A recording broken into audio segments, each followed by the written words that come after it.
comment améliorer sa compréhension orale et écrite en anglais. Hello à tous, c'est Lauriane du Marathon des langues. Aujourd'hui, je voulais donc partager avec vous une technique pour travailler ces deux compétences en anglais, donc améliorer sa compréhension orale et écrite. Donc, je vais vous livrer cette petite technique tout de suite, mais je voulais rajouter que, comme vous le savez certainement, je suis une fan de développement personnel. Je recherche toujours des méthodes d'efficacité, d'organisation pour justement l'appliquer à l'apprentissage des langues et apprendre toujours mieux et toujours plus vite. Et donc, en ce moment, je suis en train de lire The Power of Habit. Donc, vous voyez le bouquin juste ici. C'est un livre de Charles Duhigg. Et donc, comme je vous le disais, c'est un livre sur, oui, on peut dire que c'est du développement personnel, comment nos habitudes peuvent transformer nos vies. Ouais, on va aller jusque-là, comment ça peut transformer nos vies.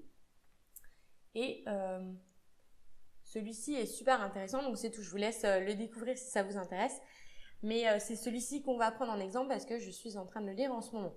Et donc cette astuce, donc vous l'avez compris, lire, mais en même temps on va écouter le livre. Alors écouter le livre, on va utiliser le site Audible. Enfin, ça existe aussi sous forme d'application. Audible, ça a été créé par Amazon, si je ne me trompe. Donc ça permet d'écouter des livres audio. Alors ça, pour optimiser votre temps, c'est super. Si on parle pas du livre, si on parle juste du livre papier, je veux dire, si on prend juste un livre audio et que vous le mettez dans la voiture ou pendant vos trajets, dans le métro, etc., vous perdez pas de temps parce que vous pouvez écouter et faire autre chose en même temps. Moi, je parle du métro, non, dans le métro on peut lire, mais je pense notamment à la voiture où vous êtes obligé d'avoir les deux mains sur le volant. C'est quelque chose que je fais énormément, d'écouter des livres audio pendant mes trajets. Donc voilà, on va se mettre sur Google, on va taper Audible, hop, on va descendre, on va aller là, livre audio et podcast. Voilà, donc vous êtes sur la page Audible, donc oui, c'est ça, une société Amazon. Là, vous pouvez voir que vous pouvez avoir votre premier livre audio gratuit en profitant de l'offre. Donc après, ça marche sous forme d'abonnement. Donc, je vous laisse découvrir tout ça. Nous, on va là, juste en dessous, voilà, la disponibilité des livres. Là, vous voyez, hop, les différents livres disponibles. On a Elon Musk. Quand on parle de développement personnel, c'est hyper intéressant de lire sur sa vie et sur ce qu'il fait. Bref, c'est pas le sujet de cette vidéo. Voilà, vous voyez Miracle Morning, ça c'est pareil. Donc ça, c'est des livres qui sont lus en français. Mais comme vous doutez, beaucoup de ressources existent uniquement en anglais et tous les livres n'ont pas été encore traduits en français. Donc le pouvoir des habitudes de Charles Duhigg, donc celui qu'on va étudier aujourd'hui, je sais pas s'il est dispo en français, mais on s'en fiche, on travaille en anglais aujourd'hui. Alors du coup, on va taper donc The Power of Habits, voilà, il sort en premier. Donc là, vous avez la barre des résultats avec différents livres. Donc non, en fait, c'est le même livre, mais qu'est-ce qui change? Je ne sais pas vraiment. Il est lu par la même personne, Mike ici aussi. Je ne sais pas ce qui fait la différence vraiment entre chaque. Surtout que là, c'est le même auteur. Là et là, c'est le même auteur. Enfin bref, c'est pas grave. Donc là, avec l'offre gratuite, même sans vous abonner, vous pouvez déjà écouter un extrait pour voir si ça vous convient. Donc ça, on va le faire tout de suite. Hop, donc on va cliquer sur extrait. Donc on va reprendre notre livre. Hop, je règle mon système. Voilà, donc on reprend le livre. Donc cet extrait, il commence au chapitre 1. Voilà, donc on ouvre le livre, on se met chapitre 1. Donc on va mettre l'extrait et on va écouter. 1. In the fall of 1993, a man who would upend much of what we know about habits walked into a laboratory in San Diego for a scheduled appointment. He was elderly, a shade over 6 feet tall, and neatly dressed in a blue button-down shirt. His thick white hair would have inspired envy at any 50th high school reunion. Arthritis caused him to limp slightly. Donc voilà, vous avez compris l'idée, hein. Le petit exercice, c'est d'écouter le livre et de lire, donc écouter le livre audio et lire votre livre papier en même temps. Donc ça, c'est une super pratique pour donc améliorer la compréhension orale et écrite. Mais je vous conseille d'avoir déjà un petit niveau quand même en anglais pour le faire. En tant que débutant, je pense que c'est un petit peu difficile. Après, je vous empêche pas de le faire. Évidemment, c'est toujours mieux de tester et de se faire son propre avis. Mais j'ai peur que ça soit vraiment trop difficile et que ça soit frustrant. Et ça, c'est quelque chose qu'on veut éviter quand on apprend une langue, c'est la frustration. Parce qu'en fait, ça décourage parce que ça nous paraît trop difficile. Et ça nous montre encore le chemin à parcourir. Et ça met un petit peu en état de stress en disant « mince, j'ai encore tout ça à faire, j'y arriverai jamais ». Donc moi, je préfère qu'on avance petit à petit, pas à pas. Monter l'escalier, marche une à une. Vous n'allez pas monter votre escalier en un bond. Vous allez monter les marches une par une pour arriver à l'étage.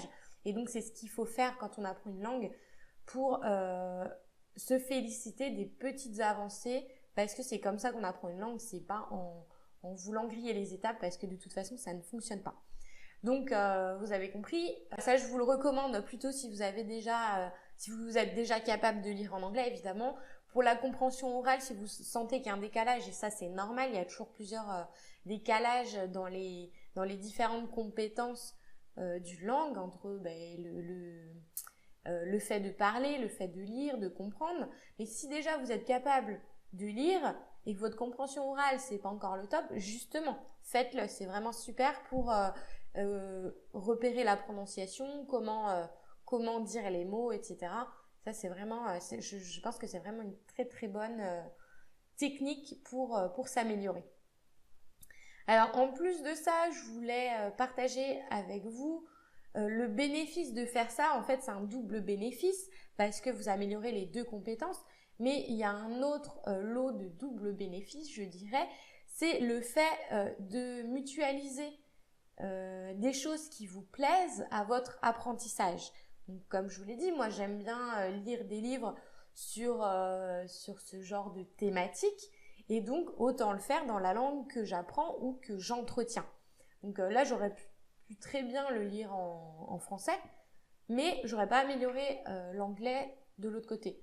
Donc tout simplement j'ai mutualisé les deux, la langue et la passion. Enfin la passion, la thématique qui m'intéresse. Donc, ce que je vous conseille de faire, c'est de toujours réfléchir de cette manière quand vous apprenez une langue. Si vous êtes, par exemple, passionné, je sais pas, de golf, de chiens, vous adorez les chiens, ou le cheval, peu importe. Vous avez une passion, faites toujours en sorte de mêler ça à votre apprentissage. Par exemple, allez sur Facebook et trouvez tous les groupes qui parlent de chiens, comment mieux élever son chien, dans la langue que vous apprenez, en espagnol, en portugais, peu importe. Mais mêlez toujours les deux, comme ça vous permet d'optimiser déjà votre temps, mais en plus, vous trouvez un réel intérêt à le faire parce que c'est un sujet qui vous intéresse. Donc, ça va vous forcer à progresser dans la langue, à faire des traductions, à chercher le vocabulaire technique ou pas. C'est vraiment super bien de faire ça parce qu'en plus, moi, je vous recommande toujours, c'est de faire des choses qui vous intéressent. Si vous n'aimez pas la grammaire, la conjugaison, et que vous décidez de le faire le premier jour de votre apprentissage, je vous le dis tout de suite, vous êtes sur la mauvaise route. Parce que vous n'aimez pas, mais vous allez le faire. Après, je suis bien d'accord qu'on ne fait pas toujours tout ce qu'on aime. Il y a toujours des challenges dans tous les projets de notre vie, hein, notamment aussi dans les langues, c'est sûr, parce que si tout était facile, on progresserait pas. Si vous remarquez dans la vie, hein, quand tout est facile, on voit pas de gros changements qui s'opèrent. Mais quand on sort un peu de sa zone de confort, qu'on fait des choses, qu'on se challenge, qu'on se défie un petit peu, les changements sont d'autant plus grands. Donc pourquoi je vous disais ça ?